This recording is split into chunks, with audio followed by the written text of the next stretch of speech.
Fala aí, tudo certinho? O professor Dalmo Azevedo aqui com você e nós vamos falar nesse bloco sobre ética e função pública, tá? A ideia desse desenvolvimento que a gente vai fazer a partir de agora é começar a relacionar o estudo da ética e toda a conceituação, toda a teoria que a gente desenvolve em cima dos dispositivos ligados à ética e começar a fazer essa ligação, a relacionar com a atuação do agente público em si. Então é interessante que quando você estuda a parte de ética e função pública, você começa a fazer a ponte entre o estudo da ética mais filosófico e a efetiva aplicação da ética no dia a dia, no cotidiano, né, do agente público. Então é essencial a gente fazer esse correlacionamento para a gente conseguir enxergar até onde a ética entra no dia a dia, como que essa ética se apresenta, o que pode resultar disso, e aí sim você começa a estudar as legislações pertinentes ao tratamento da ética, tá? Então, falar em ética e função pública é você fazer esse relacionamento entre a importância do estudo da ética e o porquê dessa aplicação e como que isso vai funcionar no nosso ordenamento administrativo, tá? Então, vamos direto para a tela, em que eu já vou trazer para você aqui o conceito de função pública. Veja bem, função pública é um conjunto de atribuições conferidas aos órgãos, cargos, empregos ou agentes públicos. Eu queria deixar isso aqui destacado também. Não corresponde a um cargo ou emprego, mas sim às competências atribuídas a eles. Então preste atenção nisso. Com efeito, pode-se definir que todo cargo ou emprego deve ter uma função estipulada por lei, que corresponde às tarefas a serem executadas pelo servidor público que, de forma lícita, o ocupar. É o seguinte: você falar em função pública, você não pode cair na besteira de pensar a função pública é o cara que é funcionário público. Não faz essa ligação, não. Na realidade, a gente precisa fazer uma boa definição a partir desse vídeo, né, a partir desse bloco, uma boa definição do que é o agente público, como funciona a função pública efetivamente, para que a gente possa desenvolver. Porque assim, o direito penal usa muito a terminologia funcionário público, só que é uma terminologia muito antiga. A gente não usa no direito administrativo mais esse conceito, o funcionário público. Isso pra gente meio que não existe. Hoje, a terminologia adotada que você precisa levar para sua prova é a terminologia agente público. Agente público é a forma mais genérica possível que você tem para determinar uma pessoa que tenha função pública. Então vamos lá. Se você tem qualquer tipo de vínculo com a administração pública, com o Estado, e não me interessa esse tipo de vínculo, eu vou te mostrar isso melhor. A lei de improbidade, ela faz uma ótima apresentação do que é o agente público, tá? E tanto que esse conceito é utilizado para tudo, basicamente. Mas quando você fala em agente público, você está falando daquela pessoa que tenha um vínculo, por mais miserável, por mais assim, mínimo, temporário, sem remuneração que exista, mas que está representando o Estado, que está falando em nome do Estado, que representa a vontade do Estado. Então, falar agente público é você falar em qualquer pessoa, mesmo, não interessa a forma de relacionamento, se foi contratado, se não foi, se fez concurso, isso não nos interessa. Por isso que basta ter um vínculo, basta ter uma relação e representar o Estado, que esse cara já é um agente público. Tá? Então, falar agente público é você trazer o conceito mais genérico e, ao mesmo tempo, mais amplo possível de pessoas que compõem a administração pública em si. Se você lembrar, no direito administrativo, lá no começo do curso você aprende o quê? O que é administração pública efetivamente? É um conjunto de entidades, órgãos e agentes públicos. Então, o grande ponto de estudar a ética e a função pública é você analisar exatamente esse cara. Quem é agente público, o que ele faz, como é que se define, como é que se identifica. E claro, assim como a Lei 8.112 e qualquer estatuto normal vai fazer, ela determina o seguinte: agente público ou o detentor, né, de um cargo, de um emprego, de uma função, de uma relação pública, vamos falar de uma forma bem genérica, o agente público ele tem essa posição criada por lei, nome definido em lei, vencimento inicial da lei e atribuições. Quando você fala em atribuições, funções, coisa que eu vou exercer quando estiver dentro da administração pública, aí eu estou falando da efetiva função pública. Então você dizer que uma pessoa detém função pública é você dizer que ele tem atribuições, ele tem que exercer uma função que é do Estado. Então, basicamente, o que é um agente público? Agente público é uma pessoa que detém função pública, ponto final. Ah, mas Dalma, esse cara que tem função pública, ele precisa receber? Não. Remunerado ou sem remuneração? Não me importa. Ah, mas esse cara tem que ser estável? Não importa. Se é contratado, se o vínculo é temporário, se o vínculo é de mandato, não me interessa. Basta você identificar o seguinte: ele é um agente público a partir do momento que ele tem um vínculo, por mais miserável, por mais precário que esse vínculo seja, com a administração pública, tá? Então, fazendo lá o paralelo essencial com o direito administrativo, quando você analisa lá administração pública direta, União, Estados, DF, municípios, qualquer pessoa que atue por esses caras é um agente público. Administração indireta, autarquia, fundações públicas, sociedade de economia mista e empresas públicas. Qualquer pessoa que atue por esses caras, não importando o tipo de vínculo, também é um agente público. E aí você aprende a descentralização por delegação, né? Os concessionários, permissionários, esses caras também serão agentes públicos. Então, qualquer pessoa que venha a compor a relação com o Estado será um agente público. E a gente pode ir mais longe ainda. Eu vou trazer para você o conceito de agente público que é estabelecido pela Lei 8429, a Lei de Improbidade, e que se tornou o parâmetro de estudo do que é o agente público efetivamente. Tá? Então, a ideia é, artigo 2º, 8429, reputa-se agente público para os efeitos desta lei. Isso aqui já caiu por terra, porque isso aqui vale para praticamente tudo, tá? Todo aquele que exerce, guarda isso, ó, ainda que transitoriamente, ou seja, aquele cara que não tem um cargo que vai durar o resto da vida, ele está ali contratado por 1 ano, 2 anos, não me importa, ou sem remuneração. Então, o fato do cara estar ali voluntariamente não afasta a característica, né, a configuração de que ele seja um agente público. Por eleição, por nomeação, por designação, que a gente utiliza muito para falar naquele cara que vai ter uma função de confiança, né, o cara que é designado para um cargo, mas também em alguns outros casos mais específicos, por contratação, contratado temporário, ou qualquer outra forma de investidura ou vínculo, mandato, cargo, emprego ou função nas entidades do artigo anterior. Perceba, eu acabei de derrubar a caneta, mas tudo bem, isso não vai atrapalhar o nosso trabalho. Perceba que o artigo 2º é o mais abrangente possível. Cara, não tem como você não identificar um agente público efetivamente, porque é qualquer um. Basicamente, esse é o típico conceito, né? O tipo de conceito que a gente sonha, porque é um conceito extremamente amplo. O que ele menos faz é reduzir a possibilidade, o que ele mais faz é atingir qualquer um. Então, quando você pega uma questão de prova, você pode ter certeza que o enunciado vai falar. Ele vai destacar. Ah, destaca-se que tal pessoa atua sem remuneração.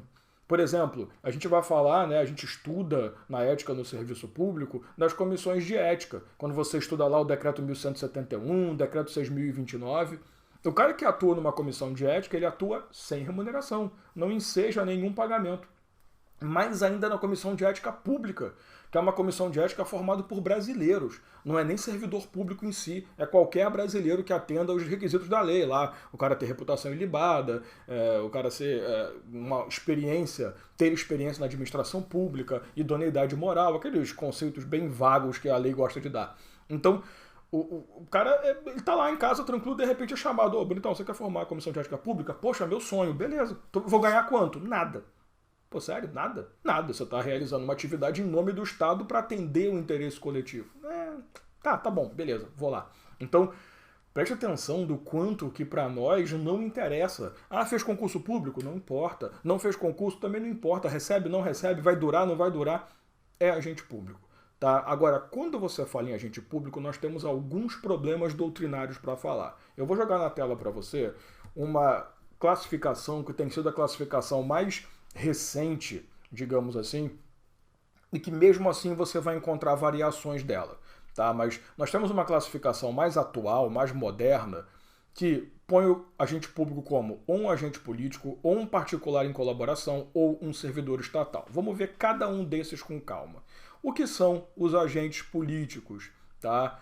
São aqueles caras que exercem uma função política do Estado, sendo detentores de mandato eletivo e inclui também os seus auxiliares. Antes da gente seguir, preste atenção.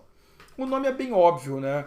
Agente público é o cara que tem uma função pública política. É o cara que vai exercer a função de condução do território através das decisões e dos mecanismos políticos, né, de produção de ato. Então, Agente político, efetivamente, é aquele cara que foi eleito, é aquele cara que foi selecionado, escolhido e que vai cumprir o mandato. Para você ter uma ideia, o vínculo dele é o vínculo mais estapafúrdio possível. Nem tanto, né? Porque tem piores. Mas quando ele assume o mandato, você já sabe o final do vínculo dele e ao final do mandato, caso não reeleito, claro, esse vínculo é automaticamente desfeito. Eu não preciso exonerar, não preciso, sei lá, cometer nenhum ato específico. Fim de mandato é fim de relação. Então todo agente político ele tem essa característica. Ele vai cumprir um período pré-determinado pela lei, isso está bem estipulado, e ao final desse período ele automaticamente deixa de ser um agente público. Ele volta a ser uma pessoa comum.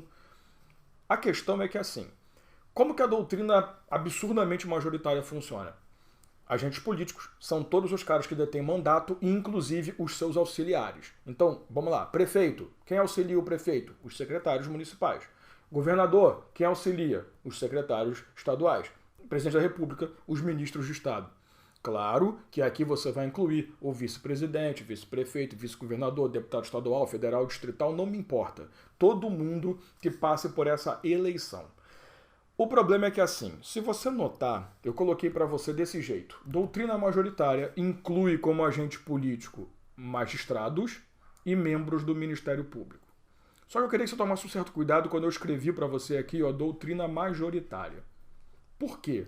Porque na realidade, eu vou te contar um segredinho aqui de amigo. Essa não é a doutrina majoritária. Essa é a doutrina minoritária. Só que para concurso público ela é a majoritária. É o seguinte, a doutrina moderna, lá encabeçada por professora Maria Silva Zanella de Pietro, e do direito administrativo, isso é muito administrativo, né? Enquanto você estudando cidadania é muito constitucional, aqui é muito administrativo. A professora de Pietro e o professor Celso Antônio Bandeira de Mello, eles defendem a doutrina mais normal, né, mais atual, eles defendem que são agentes políticos apenas as pessoas que detêm o mandato eletivo e acabou. Então, ou que sejam auxiliares dessas pessoas e acabou. Só que o professor Eli Lopes Meirelles, que é uma corrente mais antiga, mais tradicional, que ainda é muito visitado pelos atuais doutrinadores, ele sempre defendeu que, como os magistrados e os membros do Ministério Público, os promotores e procuradores da República, eles possuem uma função de interesse público tão forte quanto os detentores de mandato eletivo, por que não? Porque pensa-se assim, ó. Vamos lá, prefeito, governador e presidente são chefes do executivo e atuam em função política do Estado. Deputados, vereadores, senadores são do poder legislativo e atuam na função política do Estado.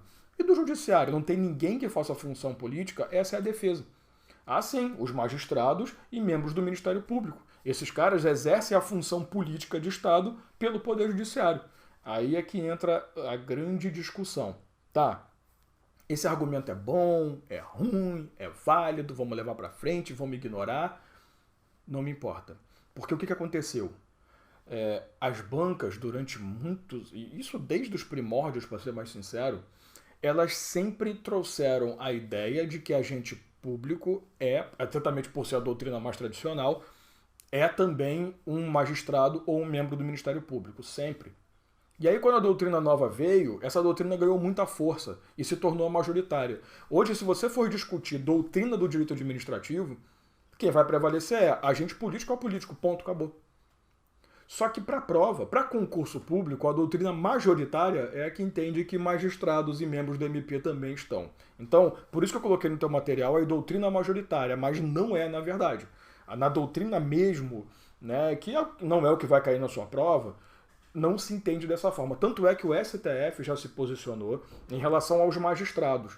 Teve uma decisão que o próprio STF falou, realmente, os juízes exercem a função política do Poder Judiciário. Logo, eles são agentes políticos. O STF nunca se manifestou, pelo menos não até hoje, até o momento da gravação desse vídeo, ele não se manifestou contra membros do Ministério Público. Então, você percebe que o que as bancas fazem é defender o posicionamento do STF e do professor Eli Lopes Meirelles. Tá? Então você junta esse entendimento e, para você, esse entendimento é majoritário. Então eu preciso que você leve para a prova que o que o concurso leva à frente são esses caras também. Então serão agentes políticos, os detentores de mandato, os seus auxiliares, também magistrados e membros do Ministério Público. Tá? Continuando, Nós temos uma segunda classificação, os particulares em colaboração. Se você notar, dá para a gente pegar 4 espécies de particulares. Ó, os designados, que necessariamente aqui esse designado a gente está tratando como aquele cara que vai exercer um cargo em comissão. Como eu falei para você, na teoria, aliás, na técnica, quando a gente fala designado, a gente está falando de função de confiança. Mas você não pode esquecer que existe uma grande diferença entre esses caras. Por quê? Apesar de ambos serem cargos que vão assumir função de chefia, direção e assessoramento, o cargo em comissão ele é visto pela Constituição como um cargo que tem que ser separado parte para pessoas estranhas, ou seja, para aquelas pessoas que não detenham nenhum vínculo com a administração pública, e também parte para pessoas que compõem o quadro permanente da administração. Então, quando você fala em quadro permanente, necessariamente você está falando naquelas pessoas que compõem a própria administração pública, tá? Agora, a função de confiança não. A função de confiança, a totalidade dos cargos disponíveis tem que ser para aqueles de quadro permanente. Então, para que eu possa chamar um designado de agente público, de particular em colaboração, eu preciso entender que o designado é aquele que assumiu um cargo em comissão, não sendo da administração pública. Então é como se eu, Dalmo, fosse convidado a ser o chefe de uma repartição pública, tá?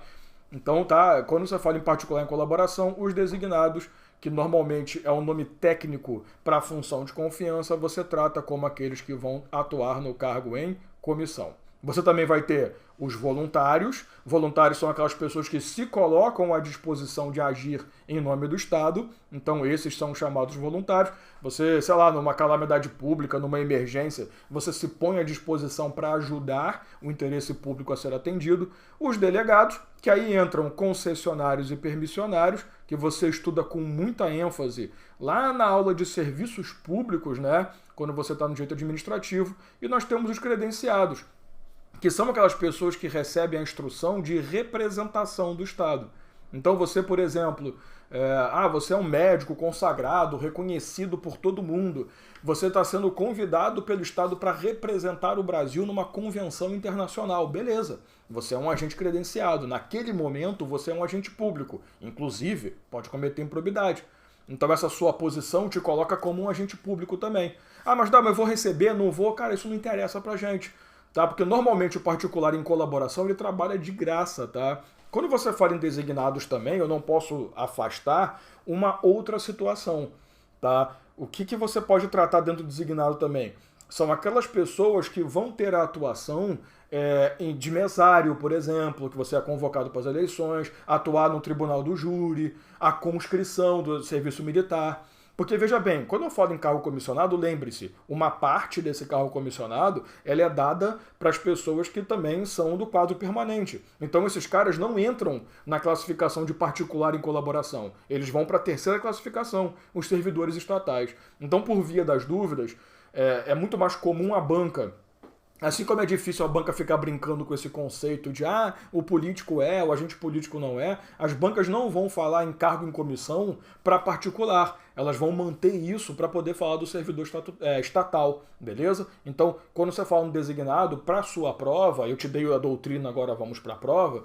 Para a sua prova, você entende que designados são as pessoas que são convocadas a agir em nome do Estado para interesse público legalmente estabelecido. Então, serviço militar, atendimento ao serviço eleitoral e, efetivamente, a atuação no tribunal do júri também.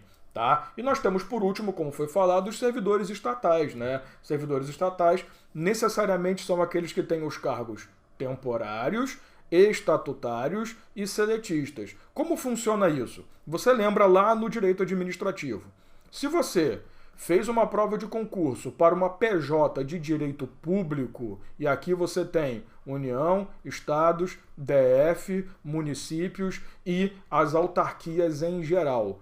Quando você faz uma prova de concurso público para entrar em alguma dessas entidades, o seu regime de vínculo, né, o seu regime de trabalho com o Estado é regido por um estatuto.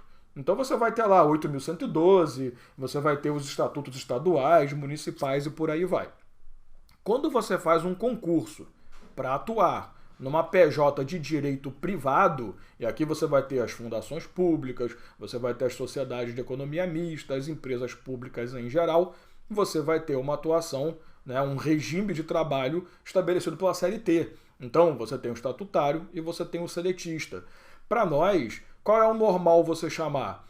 O estatutário é o que a gente chama hoje de servidor público, né? A gente ainda tem mania de usar o termo servidor público como substituto de agente público.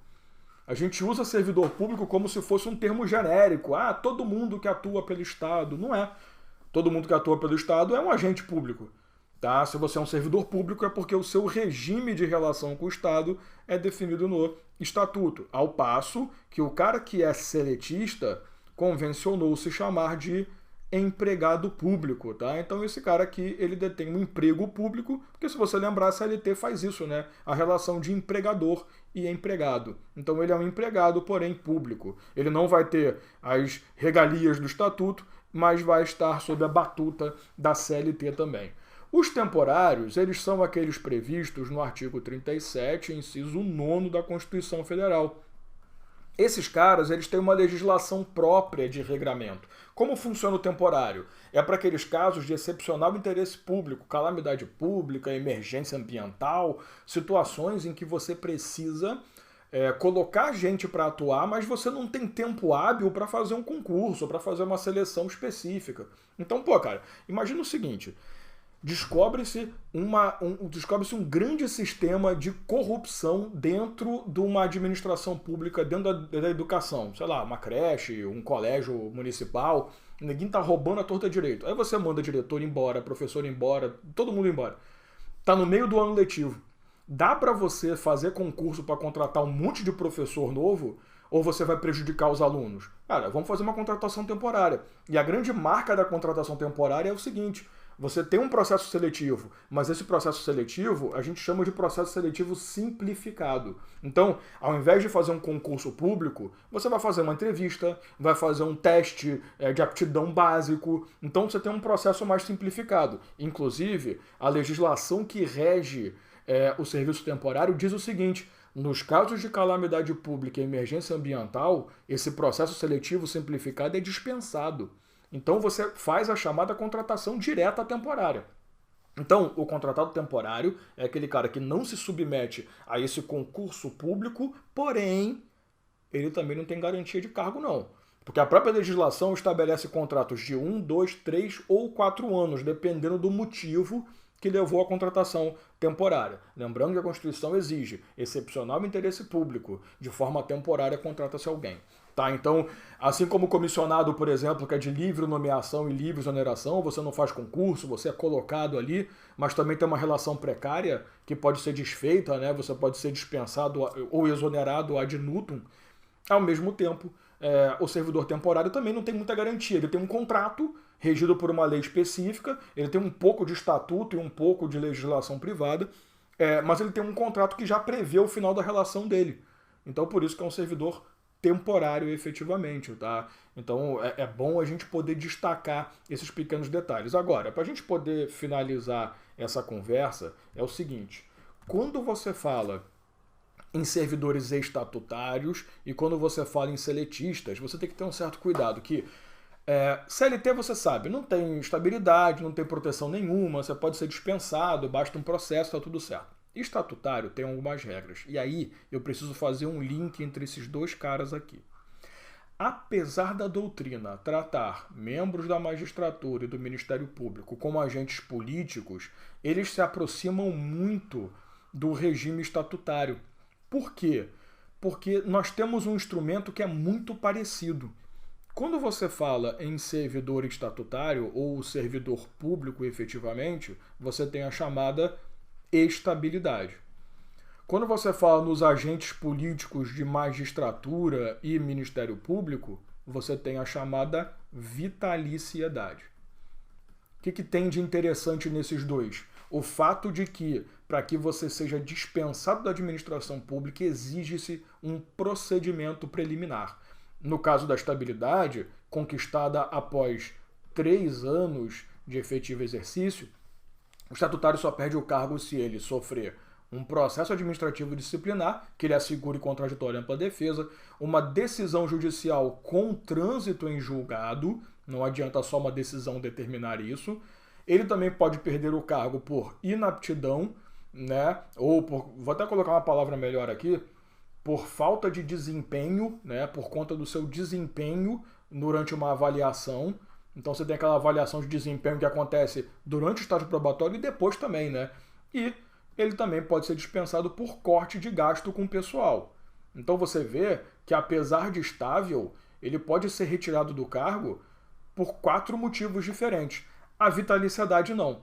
A vitaliciedade é conquistada depois de 2 anos, salvo aqueles que venham pelo 5º constitucional, que a vitaliciedade é imediata, perfeito. Depois de 2 anos, eles só podem perder o cargo por decisão judicial com trânsito em julgado. Então, para eles não se aplica a PAD, não se aplica inaptidão em avaliação de desempenho, não se aplica também a possibilidade de corte de gasto com o pessoal, tá? Então, apesar de termos a doutrina fazendo esse espaçamento entre os caras, é importante você perceber que os regramentos trazem algumas igualdades. Então, cuidado para você não confundir estabilidade e vitaliciedade. Dalmo, essa foi uma aula totalmente de direito administrativo. Pois é, por quê? Como eu falei no começo do bloco, a ideia é que você tenha que fazer o link, você precisa linkar o estudo que você fez antes, conceitos de ética, moral, cidadania, democracia, e trazer isso para a sua realidade como agente público. Então é muito bonitinho falar de ética e moral, blá blá blá blá blá, mas, até porque lá a gente fala muito da relação privada, do dia a dia, né? Mas eu preciso trazer isso para a nossa realidade, que é a realidade do agente público. E quando você faz esse link, fica muito mais claro você enxergar o seguinte: o agente público, ele se submete, obviamente, a contornos éticos nas suas condutas. Então aqueles princípios, valores e normas vão existir também para o agente público. Assim como a ética vai analisar as ações dentro de um grupo ou de uma totalidade de pessoas e verificar até onde aquilo é positivo ou negativo para a sociedade, eu também vou ver isso no agente público. Então, daí decorre a existência dos chamados códigos de ética, que na verdade eram para falar códigos de conduta ou códigos de moral, né? Não é nem código de ética o nome correto, porque você falar código de ética é como se fosse o código que estuda. Não, o código de ética define condutas. Então, o certo seria dizer código de moral ou código de conduta. Não à toa até o código de ética mais clássico, que é o decreto 1171 de 94, hoje é chamado como Código de Conduta da Alta Administração Federal ou da Administração Pública Federal, tá? Para a coisa ficar mais de acordo. Então, o link é esse. De acordo com o estudo da ação do agente público, dos comportamentos que se espera dele, começou-se a enumerar comportamentos definidos como morais e que têm que ser aplicados no dia a dia. Então, naquela cultura agente público, naquele grupamento agente público, é essencial que você respeite e que você cometa essas condutas que esperamos de você.